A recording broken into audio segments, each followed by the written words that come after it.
Hello मेरे चुलगुजो, क्या हाल चाल। उम्मीद करता हूँ सब अच्छे होंगे। आज हम 12th का फर्स्ट चैप्टर सॉल्यूशन, इसके बारे में जानेंगे कि सॉल्यूशन चैप्टर में क्या क्या है, क्या क्या हमें पढ़ना है, क्या क्या चीज़ें होती है, एक एक करके इसके बारे में जानना स्टार्ट करते हैं। चलिए, फर्स्ट हम स्टार्ट करेंगे सॉल्यूशन से। What is solution? सॉल्यूशन क्या है? Solution is just a homogeneous mixture of two और more than two components. It means solution एक होमोजेनियस मिक्सचर है जिसमें दो या दो से अधिक कंपोनेंट डिसॉल्व हो रखे हैं या मिक्स हो रखे हैं। ठीक है, चलिए अब इसमें जो सॉल्यूट और सॉल्वेंट दो वर्ड आते हैं, ये क्या होते हैं? अच्छा, सॉल्यूशन के दो कंपोनेंट्स होते हैं बेटा, क्या क्या हैं? First is solute and second is solvent. जिन जनरल हम जानते हैं कि सॉल्यूट क्या होता है, जो स्मॉल अमाउंट में होता है। मिक्सचर में जो स्मॉल अमाउंट में होता है उसे हम क्या बोलते हैं? सॉल्यूट बोलते हैं। और जो लार्जर अमाउंट में होता है या फिर जो ज्यादा अमाउंट में होता है उसे हम क्या बोलते हैं? सॉल्वेंट बोलते हैं। ठीक है, अगर मैं इनकी डेफिनेशन बात करूं, solute is a substance which is going to be dissolve, right, and the solvent the substance in which solute going to be dissolve. मतलब कि सॉल्यूट एक ऐसा सब्सटेंस है, ऐसा कंपोनेंट है जो कि किसी सब्सटेंस में घुलने वाला है। और सॉल्वेंट क्या होता है? सॉल्वेंट एक ऐसा कंपोनेंट है जिसमें सॉल्यूट को डिसॉल्व किया जाएगा, राइट। सिंपल सा एग्जांपल अगर मैं लूं तो सॉल्यूट का बोल लेते हैं जैसे शुगर, राइट। ये क्या है सर बेटा? ये एग्जांपल है। और सॉल्वेंट के लिए बोलते हैं सर वाटर। ओके, अच्छा, वाटर को बेटा यूनिवर्सल सॉल्वेंट बोला जाता है। क्या बोला जाता है? Universal solvent. अच्छा, जब आगे जाएंगे तो मैं बताऊंगा कि वाटर को यूनिवर्सल सॉल्वेंट क्यों बोला जाता है। ठीक है, चलिए फिलहाल अभी इतना ही जानते हैं। नेक्स्ट बात करते हैं कि सॉल्यूशंस में सॉल्यूट और सॉल्वेंट क्या होते हैं। अच्छा, नाउ टाइप्स ऑफ सॉल्यूशन की बात करूं, क्या बात करूं मैं? अगर मैं बात करूं types of solution, it means कि सॉल्यूशन कितने टाइप के होते हैं। तो सॉल्यूशन अगर मैं बात करूं कंपोनेंट के टाइप में तो ये 9 टाइप्स के होते हैं। उससे पहले एक चीज और जानेंगे, अगर किसी में बेटा एक सॉल्यूट और एक सॉल्वेंट है तो इसे बेटा बोलेंगे बाइनरी सॉल्यूशन। क्या बोलेंगे बेटा? Binary solution, right. अब अगर किसी में टू और एक सॉल्वेंट हो तो अच्छा, यहाँ क्वेश्चन अराइज होता है, सर हम सॉल्वेंट को टू क्यों नहीं कर सकते हैं? बेटा याद रखना हमेशा कि solvent always be one. Solvent कभी भी एक से ज्यादा नहीं हो सकता है। Solute can more than two. Okay, solute क्या हो सकता है? एक से ज्यादा या दो से ज्यादा हो सकते हैं, बट सॉल्वेंट हमेशा क्या रहेगा? वन ही रहेगा। और ये सॉल्वेंट ही है जो किसी भी सॉल्यूशन का नेचर डिपेंड करता है या नेचर बताता है कि वो सॉल्यूशन गैसियस है, सॉलिड है या फिर क्या है? लिक्विड में, राइट। तो जब टू सॉल्वेंट सॉल्यूट हो और एक सॉल्वेंट हो, इसे क्या बोलेंगे बेटा? इसे बेटा बोलते हैं टर्नरी सॉल्यूशन।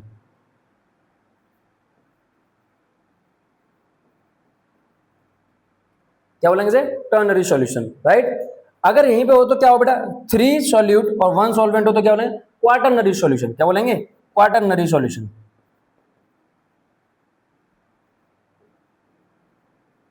राइट। ये तो हो गया सिंपल से कि सॉल्यूशन क्या क्या टाइप के होते हैं, बाइनरी सॉल्यूशन, टर्नरी सॉल्यूशन और quaternary solution, as so on, right. अब बात करते हैं सर सॉल्यूशन का और कौन कौन से टाइप हैं। तो अगर मैं बात करूं टाइप्स ऑफ सॉल्यूशन क्या क्या है, जैसे आपने जाना कि सर मैटर के 3 स्टेट होते हैं, solid, liquid and gas, right. तो उसी के अकॉर्डिंग हम सॉल्यूट को भी 3 स्टेट में लेंगे और सॉल्वेंट को भी 3 स्टेट में लेंगे। चलिए सबसे पहले अगर मैं सॉल्वेंट को क्या ले लेता हूं सर? मैं गैस ले लेता हूं। क्या ले लेता हूं? Gas, right. और सॉल्यूट क्या ले लेता हूं बेटा? सॉलिड ले लेता हूं, सॉलिड, राइट। तो मैंने क्या बताया? मैंने बताया बेटा सॉल्वेंट जो होता है, सॉल्वेंट ही डिपेंड करता है, सॉल्वेंट ही बताता है कि सॉल्यूशन का क्या नेचर होगा। तो गैस से समझ आता है बेटा कि ये क्या होंगे, सारे के सारे इनके जो टाइप्स होगा सॉल्यूशंस का वो कैसा होगा? गैसेस होगा। नाउ सॉलिड इन गैस, क्या एग्जांपल होगा इसका बेटा? सॉलिड में कैम्फर इन नाइट्रोजन। क्या अगर मैं कैम्फर को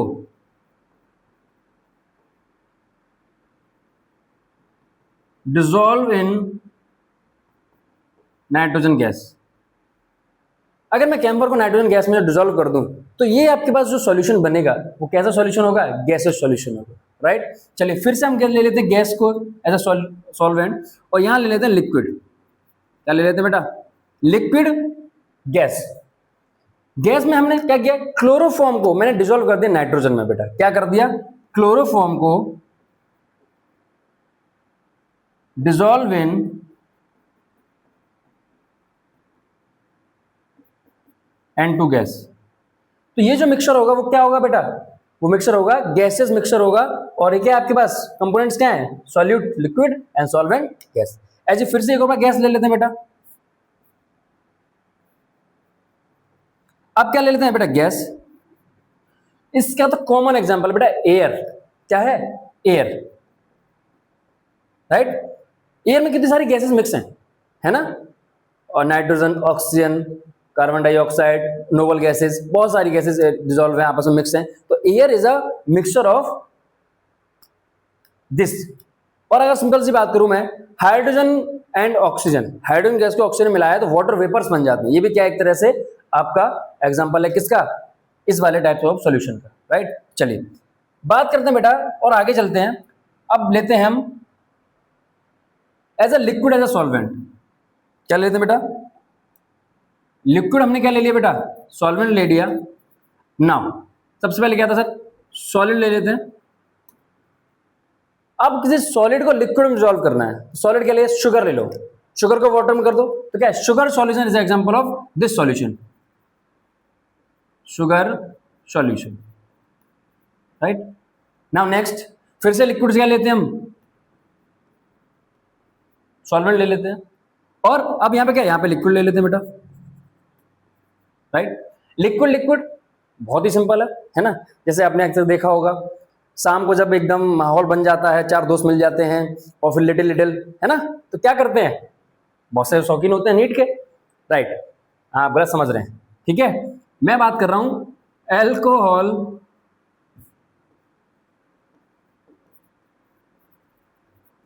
in water, right, alcohol in water, right. Next ले लेते हैं बेटा गैस इन लिक्विड। गैस को लिक्विड में रिजॉल्व करते हैं, तो लिक्विड में गैस क्या है, कोई भी, जैसे कि आपने बोला एरेटेड कोल्ड ड्रिंक्स, कौन सी, जो आप कोल्ड ड्रिंक्स पीते हो, है ना, ये क्या है, ये इसी का मिक्स टाइप से बेटा, यही टाइप्स का मिक्सचर होता है, वो होमोजेनिक मिक्सचर होता है, सॉल्यूशन होता है। क्या हमने क्या CO2 डिजॉल्व कर दिया बेटा, डिजॉल्व इन वाटर, है ना। तो यही तो होता है, ये क्या होता है, कोल्ड ड्रिंक्स में यही सारी चीजें होती हैं, सोडा जैसे क्या होता है आप, है ना। चलिए बात करते हैं अगले तीन टाइप्स के सॉल्यूशन की। हमने गैस ले लिया, लिक्विड ले लिया, आप सॉल्वेंट क्या ले लेते हैं, सॉलिड बेटा, क्या ले लेते हैं, सॉलिड। तो सबसे पहले सॉलिड सॉलिड, देखिए सॉलिड सॉलिड का सबसे बढ़िया एग्जांपल है अलॉय। कौन सा एग्जांपल है, अलॉय। जैसे आपने क्या किया, हमने कोई भी दो मेटल या नॉन मेटल और मेटल ले लिया और हमने मिक्स कर दिया उसे, तो यूनिफॉर्मली मिक्स हो जाता है ना। दोनों क्या सॉलिड थे। जैसे मैं आपसे बोलूं आयरन और कार्बन, क्या बन जाता है आपका, स्टील बन जाता है। क्या बन जाता है, स्टील। तो alloy is example of this type of solution. Next बेटा मैंने ले लिया लिक्विड ऑन सॉलिड। मेटल अमलगम्स क्या होते हैं, मेटल अमलगम्स मतलब कि मरकरी को किसी भी मेटल के ऊपर डाल देंगे, मरकरी क्या है, एज ए लिक्विड, और क्या होगा, सॉल्यूट है, किसी भी मेटल पे डाल दिया तो क्या हो जाएगा, वो अमलगम बना लेता है। तो अगर मैं बात करूं HgNa, ये क्या है, सोडियम अमलगम है बेटा, क्या है, सोडियम अमलगम। ये भी क्या एक तरह से type of this kind of solution, right. Now gas और सॉलिड, हमने क्या किया, हाइड्रोजन गैस को लिया और पैलेडियम एक मेटल है, और पैलेडियम पे हमने क्या किया, उस हाइड्रोजन गैस को उस पर डाल दिया। तो ये होता क्या है, पैलेडियम के सरफेस पे ये वो हाइड्रोजन होती है वो एब्जॉर्ब हो जाती है। क्या होता है, एब्जॉर्ब। तो क्या बना देता है, hydrogen gas on palladium, right. तो ये जो 9 टाइप्स के सॉल्यूशन आपने देखे, ठीक है, मैं आपको फिर से एक बार दिखा देता हूं। ये 9 टाइप के सॉल्यूशन आपने देखे हैं, ये क्या है, ये है टाइप्स ऑफ सॉल्यूशंस, राइट। अब नेचर कैसे बेटा, स्टार्टिंग के ये जो 3 है इनका नेचर कैसा है बेटा, गैसियस है। बाकी के तीनों क्या होगा, क्योंकि किस पर डिपेंड कर रहे हैं, so nature of the solvent, और कैसा है, लिक्विड। तो क्या होगा, लिक्विड सॉल्यूशन, लिक्विड सॉल्यूशंस होंगे, राइट। और लास्ट के 3 कैसे होंगे बेटा, सॉलिड सॉल्यूशन। समझ आया यहां तक। चलिए आगे चलते हैं। अब नेक्स्ट है बेटा एक्सप्रेसिंग कॉन्सेंट्रेशन ऑफ सॉल्यूशंस। किसी भी सॉल्यूशन का कॉन्सेंट्रेशन को हम किस तरीके से एक्सप्रेस करते हैं, है ना। तो बहुत सारे कॉन्सेंट्रेशन टर्म्स हैं जिससे हम किसी भी सॉल्यूशन का कॉन्सेंट्रेशन को एक्सप्रेस करते हैं। अच्छा बस सबसे पहले आता है सर कॉन्सेंट्रेशन होता क्या है। तो कॉन्सेंट्रेशन को सिंपल सी लैंग्वेज में समझिए, the amount of one component in another component, किसी भी एक कंपोनेंट का कितना अमाउंट दूसरे कंपोनेंट में डिसॉल्व है, इसी को हम क्या बोलेंगे, उस पूरे सॉल्यूशन की कॉन्सेंट्रेशन बोलेंगे, राइट। अभी किस किस में डिपेंड करता है, सबसे पहले आता है मास परसेंटेज। क्या आता है बेटा, मास परसेंटेज। इसको डिफाइन करने के लिए सिंपल सी बात है, क्या कि the mass of the component in the solution, right, divided by किसमें, total mass of the solution.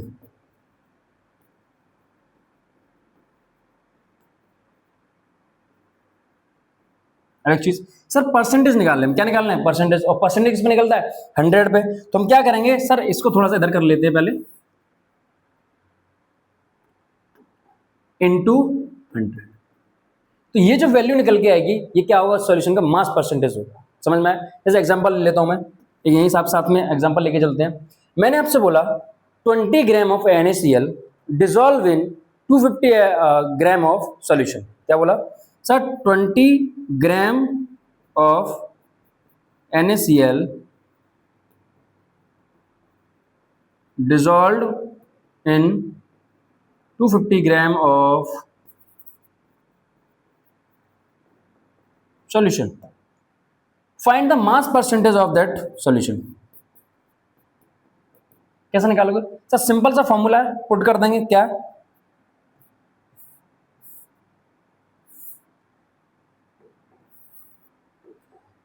बेटा आपके पास दे रखा है मास ऑफ द कंपोनेंट। कंपोनेंट क्या है इसमें बेटा, NaCl है, कितना है 20, राइट। और total mass of the solution कितना दे रखा है बेटा, दे रखा है 250, डिवाइडेड बाय 250 इनटू 100। देखिएगा सिंपल से, बहुत बढ़िया, 10 से 10, बेसिक कैलकुलेशन है, ज्यादा बड़ी नहीं है।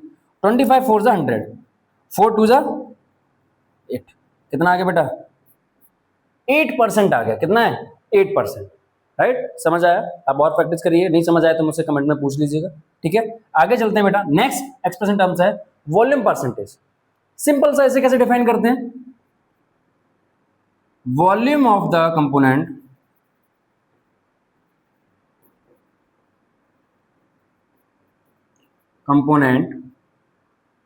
In solution upon total volume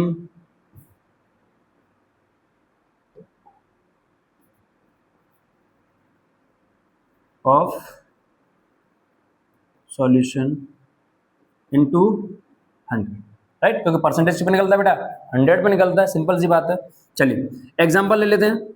मैंने आपसे बोला 50 ml of benzene dissolve in 150 ml of solution.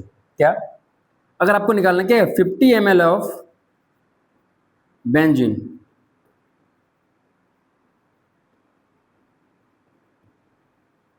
dissolved in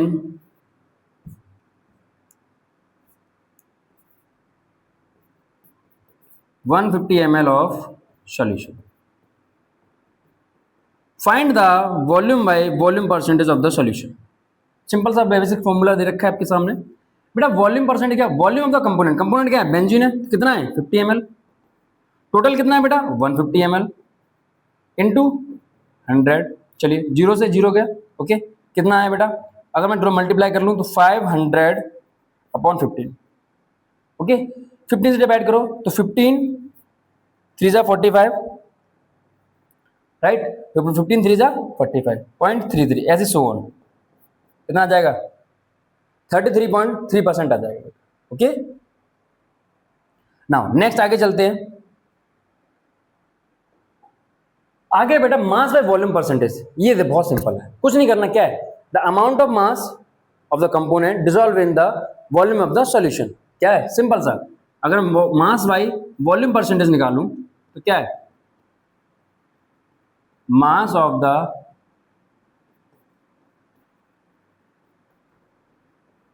component in solution divided by total volume of solution into 100। मैं अगर आपसे बोलूं sir 20 gram of sugar dissolve in 100 ml of the water, ठीक है, या 100 ml ऑफ सॉल्यूशन। अब कैसे example, volume by sorry mass by volume percentage, right. क्या बोला मैंने, अगर मैं 50 कितना 50 ग्राम ऑफ शुगर, ठीक है, 50 ग्राम क्या है सर, शुगर है, किसमें डिजोल्व कर दी, 100 ml वाटर में इनटू 100, तो ये क्या होगा बेटा 100 से 100 50 ग्राम पर ml, है ना, परसेंटेज। देखो एक चीज याद रखना, हम परसेंटेज निकाल रहे हैं बट यहाँ पे क्या यूनिट क्या आएगी, ग्राम पर ml, राइट, समझ आ गया। चलिए आगे चलते हैं, मोल फ्रैक्शन। बेटा ये बहुत ही अच्छा टॉपिक है जो आपके आगे बहुत सारी चीजों में काम आएगा, है ना। मोल फ्रैक्शन जो है, अगर हमने मोल्स बहुत अच्छे से समझ लिया तो मोल फ्रैक्शन बहुत जगह काम आता है। चलिए एक एक करके देखते हैं क्या मोल फ्रैक्शन क्या है। सर इसे टर्म्स को एक्सप्रेस करते हैं हम, ये प्रॉपर एक्स नहीं है बट एक्स जैसा लगता है ना। और किसी भी कंपोनेंट का मोल फ्रैक्शन निकालना होता है तो उसे इसकी सबस्क्रिप्ट में लिख देते हैं। जैसे मुझे कोई कंपोनेंट ए है तो मैं क्या बोलूं, मोल फ्रैक्शन ऑफ ए, डन। क्या है, mole of that component present in the mole of total solution, है ना। क्या है, mole of the component present dissolve in the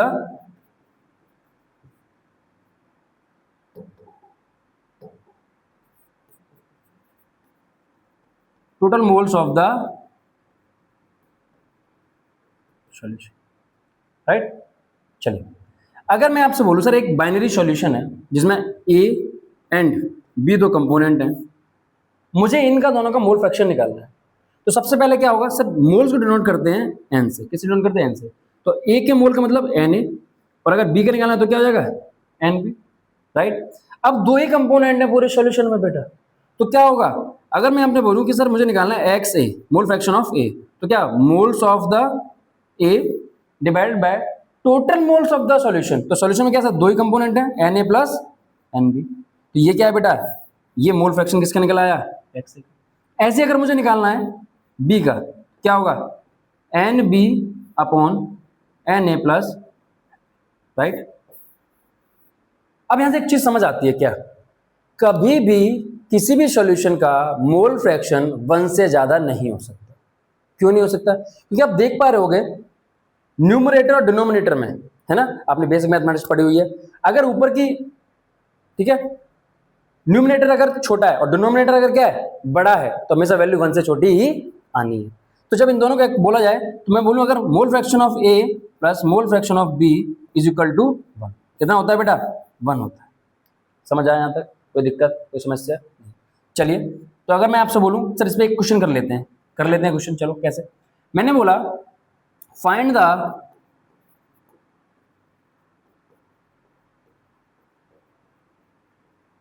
mole fraction of sugar in sugar solution where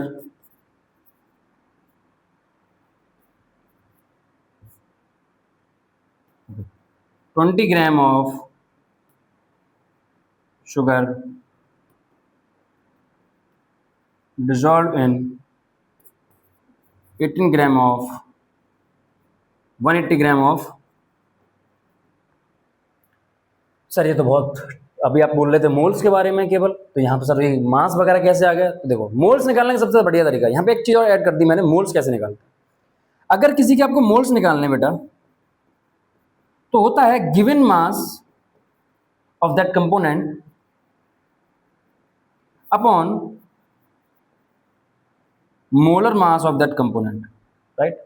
अच्छा दो component आपके पास बेटा, एक तो शुगर है और दूसरा क्या है, वाटर है। कहाँ है, दोनों का गिवन मास दे रखा है। चलिए सबसे पहले हम निकालते हैं वाटर के लिए। किसके लिए निकालेंगे बेटा, वाटर के लिए निकालते। चलो शुगर कितना है बेटा आपका?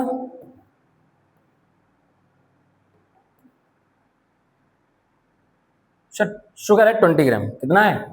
20 ग्राम। चलिए निकालते हैं। Moles of sugar,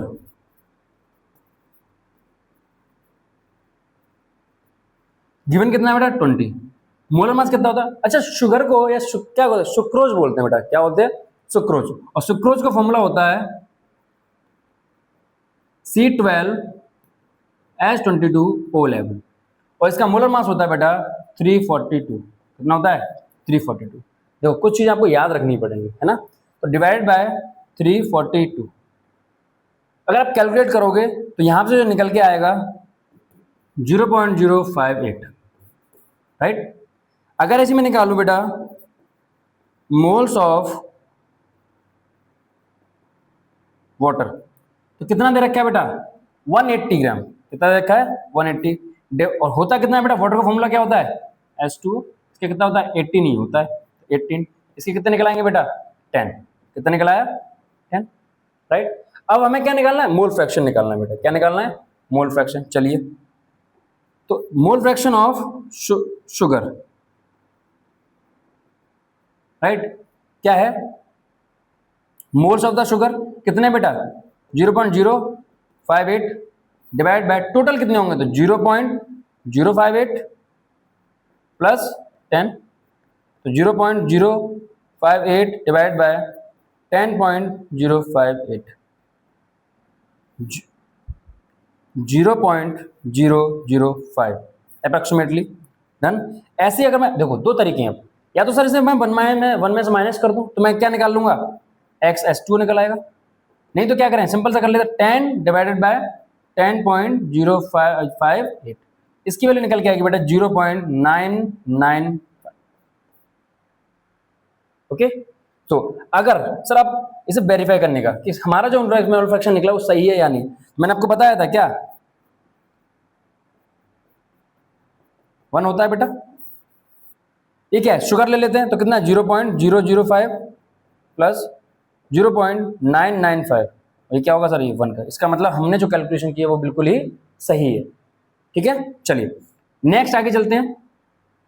molarity. अब मोलैरिटी क्या होता है बेटा? देखो, मोलैरिटी एक ऐसा टर्म्स है जिसे आपको बहुत अच्छे से समझना पड़ेगा, है ना?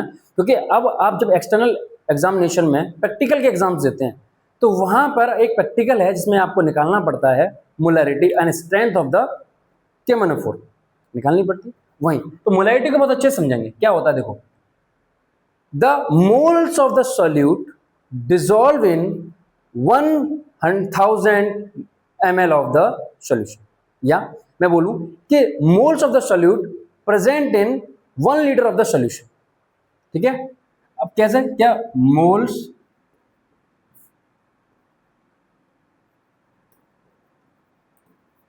Moles of the solute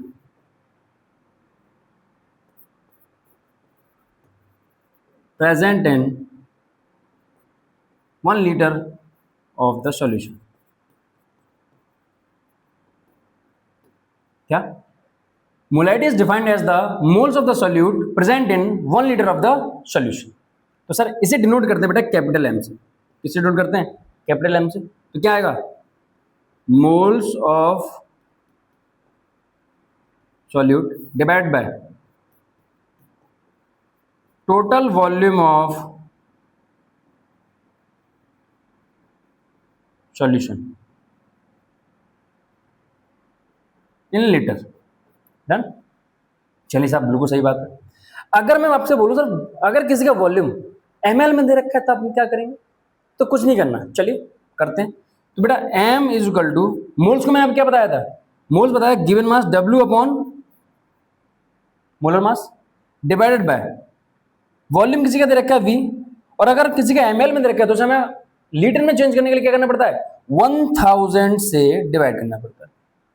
okay, simple basic mathematics क्या होगा यहां से? W upon m into 1000 upon V इन,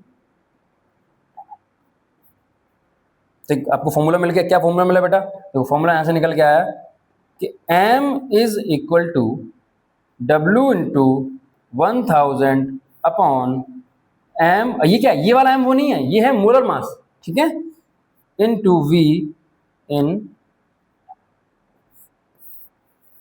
अच्छा, इसकी कोई यूनिट होगी? बिल्कुल होगी। ऊपर क्या था बेटा, मोल्स थे, तो मोल पर, ये इसकी यूनिट होगी, ठीक है। चलिए आगे चलते हैं।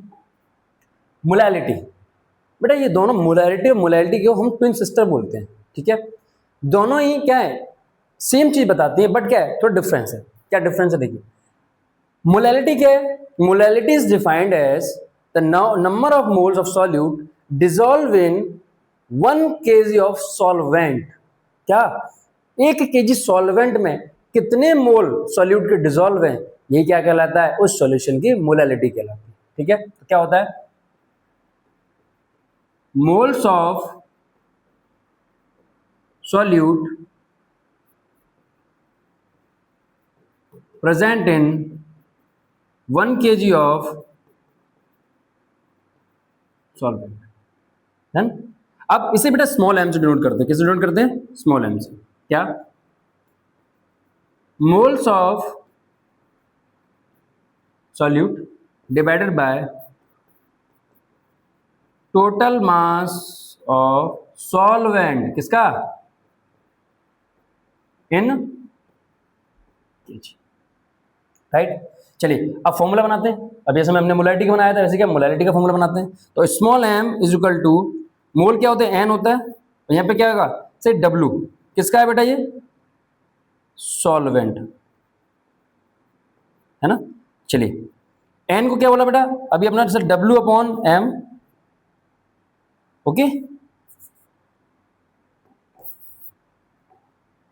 Divide by W. अच्छा ये डब्लू किसका है, सॉल्वेंट का है बेटा, ध्यान रखना है ना, ये सॉल्यूट का है। तो मैं अगर जो इसे बोल देता हूं मैं बी, डब्लू बी। अच्छा आगे भी पढ़ोगे तो मैं आपको बताऊंगा कि सॉल्यूट को हम ए बी से डिनोट करते हैं, और सॉल्वेंट को इसके क्या है, सॉल्यूट, और ए से हम बात डिनोट करते हैं सॉल्वेंट को बेटा, है ना। चलिए ये क्या हो जाएगा, ये ए हो जाएगा। अगर वो ग्राम में तो क्या होगा, 1000 से डिवाइड करेंगे, क्या निकल के आया फॉर्मूला आपका बेटा, डब्लू बी अपॉन, ये भी एम बी है, सॉल्यूट का है, इंटू 1000 अपॉन डब्लू ए, ये क्या है, ग्राम में, सॉल्वेंट का, इन ग्राम। तो आपका एक फॉर्मूला आया, बेसिक फॉर्मूला क्या निकल के आया, स्मॉल एम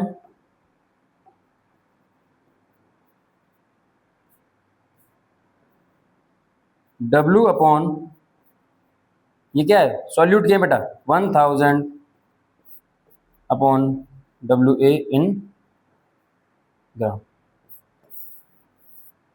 अब इसकी कोई यूनिट होगी, बिल्कुल होगी सर। इसकी यूनिट क्या होगी बेटा, इसकी यूनिट होगी मोल पर केजी, क्या होगी, मोल पर केजी, ठीक है।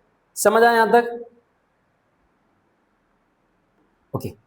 तो यहां तक क्या था, आपको कॉन्सेंट्रेशन टर्म्स थे जो मैंने आपको एक एक करके सब समझा दिए।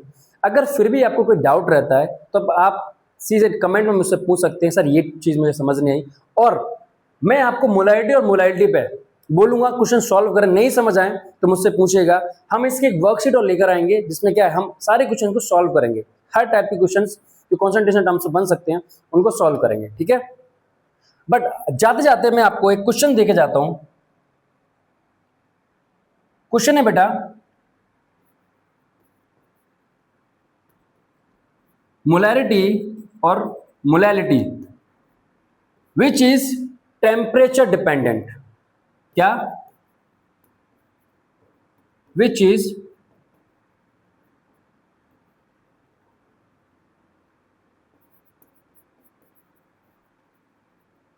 Dependent and Y.